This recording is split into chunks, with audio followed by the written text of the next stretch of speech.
Banning video games is crazy, right? I mean, even though there are definitely video games that should be banned but never have been, but that's just because they were crap. But I mean, who could possibly mistake pixels like these for something diabolical and fiendish? Well, it turns out a lot of people, because did you know one of the most controversial video games of all time was actually an arcade machine from way back in 1976? Censorship. A divisive topic, and one that serves to raise or lower the bar in societies all over the world for generations. We all have our own personal ideas on what should and shouldn't be censored, although exactly what is tends to be down to the government or, in the case of places like YouTube, the independent publishing body. Look at all these rude things here I've had to censor. One of them's a cat with a rude word on it, so you're missing out.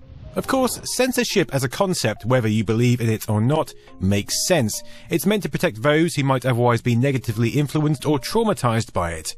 But times have changed since the first ever ban hammers were slammed on offensive content. And what would get media banned in the West just a few decades ago would barely make those desk jockeys that slam explicit lyric stickers on Nirvana CDs look twice today. Video games have been the brunt of all manner of moral outrage throughout the years. Some reasonable, like the outrage over games featuring sexual assault as a gameplay mechanic, which, by the way, have horrifyingly existed for decades, and some moral outrages perhaps not so reasonable. What is not so reasonable depends entirely on your own moral compass, of course. I would personally get absolutely outraged if I saw a perfectly good CRT being chucked in a skip, and then I'd probably lob myself in to rescue it. In fact, I have done that.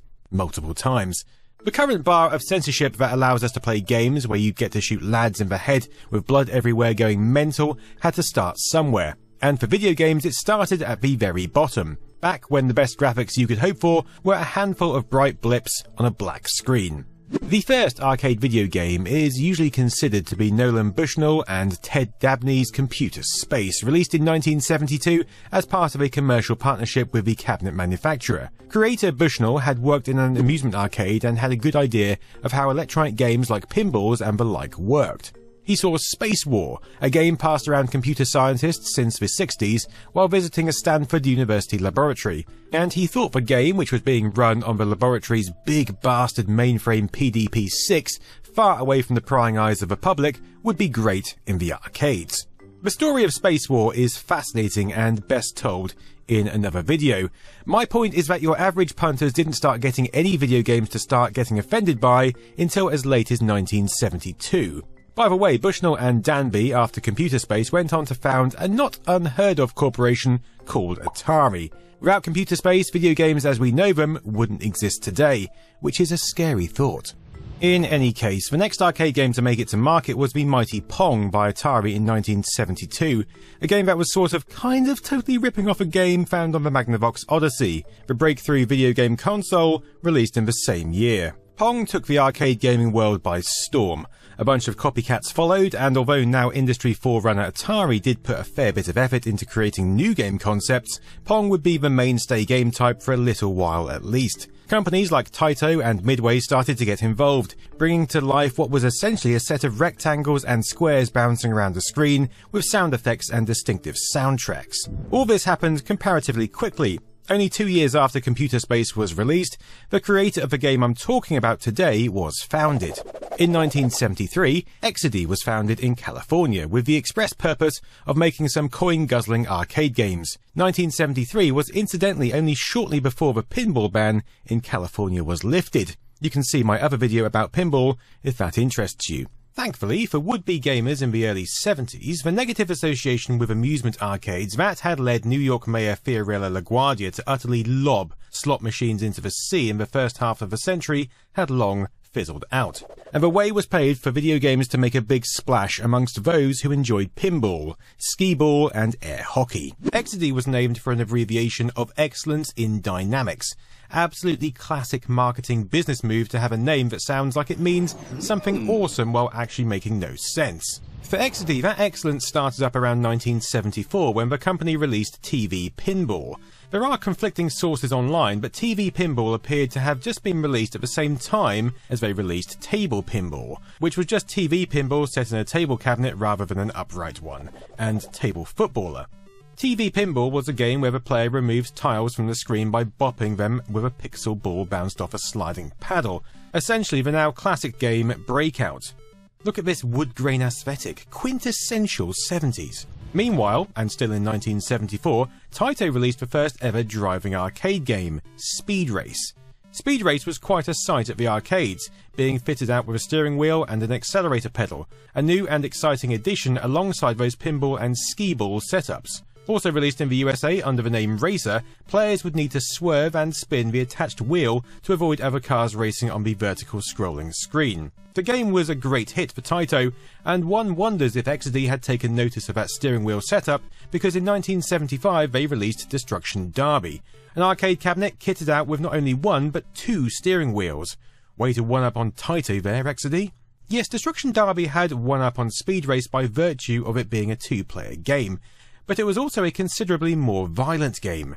Rather than needing to avoid the other cars like in Speed Race, the entire point of Destruction Derby is smashing into the other vehicles on screen like a road-raging lunatic. The aim is to be the last surviving car on the screen. The cabinet also came with a gear shift lever for switching between forward and reverse, and an acceleration pedal. This thing was the real deal. The game was licensed for distribution to Chicago Coin, who decided to change the game's name to the massively more imaginative Demolition Derby, and changed up the cabinet art a little. Although Chicago Coin had a big distribution network, they didn't do as good a job at getting the game out there as anticipated, and on top of that, were a bit too casual when it came to actually paying Exidy on time, which is not ideal. Exidy needed to come up with a new game quickly to keep the business's momentum going, and the easiest way to do that would be to rehash and re-release a game already on their modest catalogue. So Exidy set to making some changes to Destruction Derby that would give it the spice and excitement gamers were looking for, and what better way to add spice to a game than chucking in a sprinkle of death. Interestingly, Death Race wasn't the only game that came out of Exidy fiddling with the formula of their Destruction Derby release. I'll talk about that later. And it's yet another not so kid-friendly game. But for now, let's take a look at where one of the most controversial games ever released came from. Now, at the time, violence in video games was about as new as the games themselves, and by the time Exidy were working on the souped-up version of Destruction Derby, there was already a game depicting death in the arcades, Gunfight, developed by Taito and also called Western Gun in Europe. It was released in 1975. As the name suggests, it features two little cowboys trying to shoot each other to utter death, just murdering the absolute bobbins out of each other. As you can see, the graphical limitations don't exactly allow for Mortal Kombat levels of gore. The two crudely drawn cowboys duel on either side of a cactus-filled no-man's land, while a wagon occasionally and casually wanders into the line of fire. When a cowboy is hit, he apparently stays alive long enough to shout, "You got me!" which is not the kind of calm language you'd expect from someone who'd just been shot. But I think it's fair to assume he goes on to die, given that's the usual event after getting a bullet lodged in an aorta. But Exidy developer Howell Ivey was about to give the violence of Gunfight a run for its money. He set to changing Destruction Derby's computer-played cars into little stick figures. Now the player car would be driving into a field of running, probably panicking, little humanoid creatures. And he changed up the graphics so that instead of exploding like cars in Destruction Derby did, those humanoids would turn into little adorable graveyard crosses when hit. That's a very definite way of saying that whatever has just been run over by the player is dead. You can't get much more dead than being under a gravestone. It's good to see such a speedy funeral service for these little critters. Very efficient. I'm sure it was probably co-op. And thus Death Race was born, a race between you and a friend to mow down as many unsuspecting fantastical lads as possible, like a mentalist. Now the game, with so little changes, had become something different entirely. A game where instead of busting up other cars, you're absolutely murdering people to death with your big bastard of a car. But the arcade flyers described those little stick figures as monsters or gremlins. Neither fantastical creature has the same rights as humans not to be mowed over, so sure, everything is fine there. Have at it, lads. Instead of handing distribution over to another company, this time Exidy dealt with this themselves. The game sold maybe a couple of hundred boards in early 1976. Not bad, not great.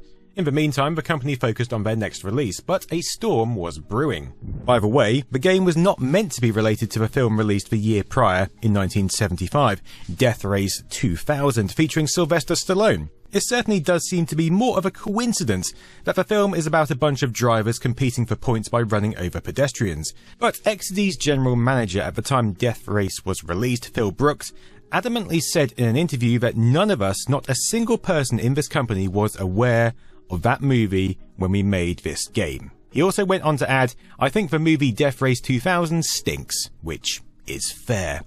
Now, as you can see, despite the topic having the potential to be a bit grim, the graphical restrictions mean this game isn't exactly a bloodbath. It's actually kind of adorable. The little running figures look like a children's drawing. The top-down view of the car looks like a test tube covered in sucker pads. The little humanoid monsters turn straight into gravestones after they're hit like the world's fastest funeral service. And what you end up seeing by the time the game's over is what looks like a 12-year-old goth's textbook scribbles. It's an adorable scene of utter death and carnage, and isn't it a fantastic reminder of how far we have come in just a few decades when it comes to graphical capabilities of video games? Good God, that was a close shave, wasn't it? Talking of close shaves, this video is brought to you by Manscaped.com, the global brand for men's grooming and hygiene products. They've sent me a load of stuff from their all-in-one Performance Package 4.0. There's loads in here, my God. Anti-chafing ball deodorant, pretty essential, refreshing ball toner, some performance boxer briefs. I always need performance boxer briefs. So this is the Lawnmower 4.0. I'm going to shave me some body hair, folks. Oh yeah! Oh, it's got a little guide light as well, so you can see what you're doing in the dark. You probably shouldn't shave in the dark, but in case you do, this is cordless with 90 minutes of charge. And check this, nose and ear trimmer, the Weed Whacker. Plus, for a limited time, get all this plus 2 free gifts. Head to manscaped.com today and get 20% off, plus free international shipping when you use the promo code NOSTALGIA at checkout. Right, I'm going to go and use me some anti-chafing ball deodorant. Oh yeah. But as is not unusual, someone was offended by this, and not just someone actually. Quite a lot of people saw this and fell over themselves to grasp at pearls. Before I start ripping the absolute piss into the whole situation, I'll just add that this uproar is all about the context of the time. While a game like this leaves a heck of a lot to the imagination, it's not like there were many other video games to choose from in the early 70s, and one including a very early depiction of video game violence was a very new thing. New things are scary. I am still going to take the piss a bit though. Complainers said that the stick figures look too much like humans, which I mean, they certainly could be, I suppose. They could be humans just as much as they could be monsters and gremlins. Speaking to Play Meter Trade magazine, one Exidy executive reportedly said that players should let their imaginations run wild. Director of the company, Paul Jacobs, told the Associated Press that if people get a kick out of running down pedestrians, you have to let them do it. What? Do we have to let them do that though, Paul Jacobs? I see what you're saying, but do we have to? This is the sort of challenge that pricks the person's mind a little bit. The name Death Race may shock a few people, but we find the game humorous. Probably not the best thing to say to a bunch of people quite angry at one of the earliest depictions of wheel-based murder in a video game. According to the columnist Bob Green, who had his article published in a good few papers, the arcade game was in such high demand that the cabinets couldn't be made quick enough. An amusement arcade owner told the paper that randomers would wander off into the street to ask if they had the game, kids and adults. Hilariously, amusement arcade owner Jerry Axt also says, "I don't have any explanation for why this is happening." Oh come on mate, you know why people want to play a game with a bit of gore in it. We're all bloodthirsty bastards at heart. Green's article popped up with very sensationalist headlines that went right to the point. Death Race lets player kill people. Conversely, even though, as I mentioned before, Exidy insisted this game had nothing to do with the Stallone flick Death Race 2000, retrospectively it probably didn't help, but that's a fair assumption to make. And that film is about mowing down people in a car, but there's also the sense of agency that a video game gives you that a film can't. That could also be a problem for those worried about impressionable youths. Reported in the Evansville Press, one unnamed electronic game industry executive makes a good point when explaining why he won't want his kids playing it. It's kind of like TV violence. There is killing, but no repercussions from it. You put in a quarter and try to kill people with a car, but you're not expected to feel any remorse about it. The key difference here between the humans on Death Race and the ones you get a headshot on in Call of Duty is that these humans are defenseless and not trying to kill you. In the modern day, we do have a benefit of decades of gaming giving us that divide between real life and the life within video games. We all have intrusive thoughts and feelings which we would never act on in the real world. The sweetest person in your office probably smashes aliens to bits with a big hammer on their Xbox at home. As reported by the Associated Press in 1976, Jacobs said, "I don't think people really get off on thinking they ran down a pedestrian. I think they just like to see how good a marksman they are." Apparently, Exidy started getting letters from concerned citizens after reading the press coverage and reckoned this cabinet had no business being in business. Jacobs replied, "Our response is that there are other electronic games with a violent theme, including one in which there are clearly two human figures depicted and the object is for one to kill the other." The game he's talking about could be Gunfight, which I mentioned earlier, and yes, he does make a reasonable point there. In a time where the bar for video game violence wasn't quite set, who was anyone else to tell Exidy that their version of violence wasn't as acceptable as another company's version of violence? He ruins it a bit when he goes on to add, if a player imagines himself running over people and is able to release his frustrations, well, God bless him. There's the problem. In a time of weak graphics, was Death Race encouraging someone to use their imagination in the worst way? That would allow a player to imagine they are mowing down walkers on their morning commute. Even if the game art and flyers say they are monsters or gremlins, these figures look as much like humans as they would gremlins or monsters. And let's be honest, kids and teenagers are vicious little bastards. If anyone's going to make a simple collection of pixels as bloody as possible in their head, it's them. Despite, or probably because, of the uproar, Death Race was a fantastic earner for Exidy and the company couldn't get the cabinets made fast enough. Soon enough, newspapers started to report that the National Safety Council in America had taken notice of the video game. In one of their family safety journals, they absolutely ripped into the game, calling it sick, sick, sick. A member of the council, also claiming to be a behavioural psychologist, Gerald Dreisen, says in the article, nearly 9,000 pedestrians were killed last year, and that's no joke. It's not amusing. He goes on to make the again reasonable point that violence on TV is entirely passive and that Death Race allows the player to have an active role in creating violence. But then he goes on to say, while he's sure most people playing the game won't jump in a car and start mowing people down, he's unsure about 1 in 1,000, 1 in a million, and I shudder to think what will come next if this is encouraged. Replace what he's harping on about with a gun, very much legal still in America then, including assault rifles, and maybe he'd have a point. But he's not. He's talking about a video game with terrible graphics and absolutely zero blood or gore. Even through the modern lens, this guy seems like he's clutching those pearls so hard they've melted into his skin and are now flowing around in his bloodstream. When you get the highest score in Death Race, you get called an expert driver by the end screen. About that, Dreisen says, that violates my sense of taste and decency. Oh, come on, mate. I'm trying to be impartial, but just look at those graphics. The newspaper coverage this game got was absolutely insane. Massively sensationalist headlines were printed in an utter boatload of papers. Photos were published of young, impressionable children being clearly indoctrinated by this filth. You can bet this kid instantly went home and jumped in his dad's car and started going absolutely mental, just going to complete and utter murder town. However, even when interviewed for these sensationalist articles, arcade owners didn't seem to have taken the bait. One arcade owner interviewed for the Daily Press in Virginia, May 1977, didn't seem to differentiate the Death Race game much from other games where you get to murder some other lad to bits. I don't agree with those who say such things lead to violence or implant evil notions in those who play, he said.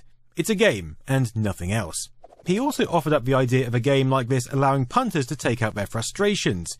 He alleged that his female clientele would come in during a shopping trip and use Death Race to pretend to be running over their husbands, then leave happy, which is not as heartwarming as he clearly thought it was. Those women needed therapy, not an arcade game. Death Race in place of marriage counselling aside, the National Safety Council saw absolutely no good in it. And even by the standards of the time, it's wild the accusations the council were making, even writing in their family safety publication, the game actually teaches a motorist how to kill a pedestrian. Well, that's bollocks. Not to mention the fact surely most motorists already know how to kill a pedestrian with a car. It's not rocket science. Despite all this kicking off, and contrary to popular belief, Death Race was never actually formally banned on a federal or state level, or even in any local governments. That being said, there were reports of the cabinets being removed from some arcades by the owners, bowing to the pressure of public opinion. Thanks to complaints, here's one example recorded of one of the machines being removed. In this article, a psychologist weighs in, saying it's the kind of game violent prisoners would enjoy. Schmoll a sensationalist. Death Race did not get a formal release in the UK, but that didn't stop it being imported over for some of the bigger arcades. One such arcade was the rather rough playland in Piccadilly Circus, a place known for rigging slots and where male prostitutes were known to pick up their clients. The Sunday Mirror in the UK, which my mum used to get, did report on an uproar around an arcade cabinet of Death Race available at a London arcade in July 1976.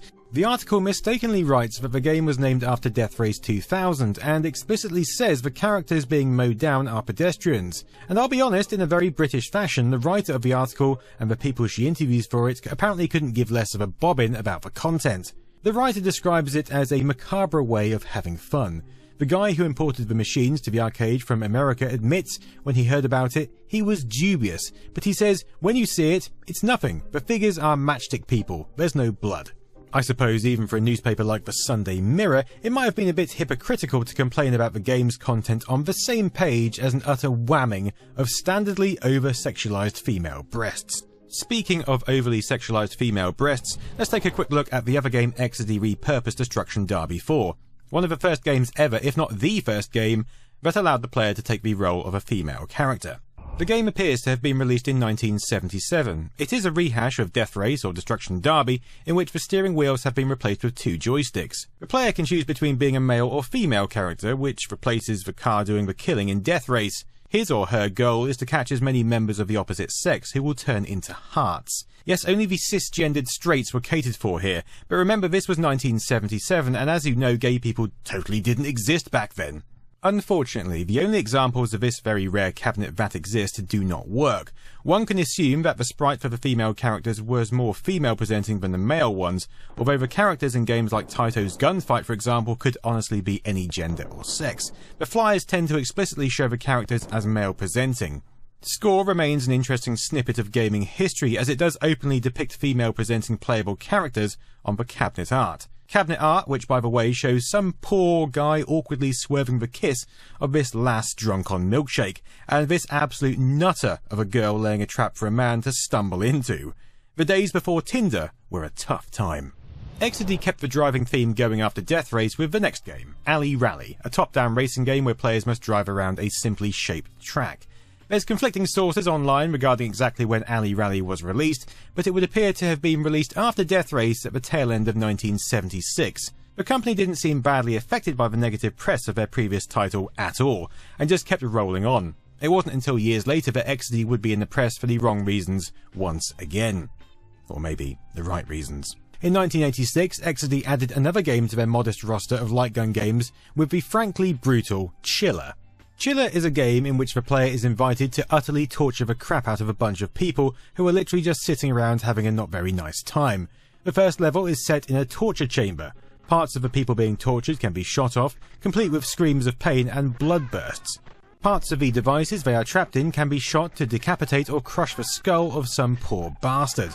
Later on, the game does move into more traditional territory of having you shoot horrifying monsters, which is fair, or ghosts, which makes no sense. But there's only 4 levels, and the first 2 consist of torturing helpless humans. Even by modern standards, that might raise a few eyebrows, and of course, being about 10 years since Death Race, the graphics were far more advanced when it came to depicting depravity. When interviewed, then Exidy's Vice President of Software, Vic Ptolemy, makes mention of his company's previous controversy with Death Race, and explicitly says that the point of that game was to run over pedestrians, not monsters, not gremlins. This is a direct contradiction to Exidy's statements about them being monsters.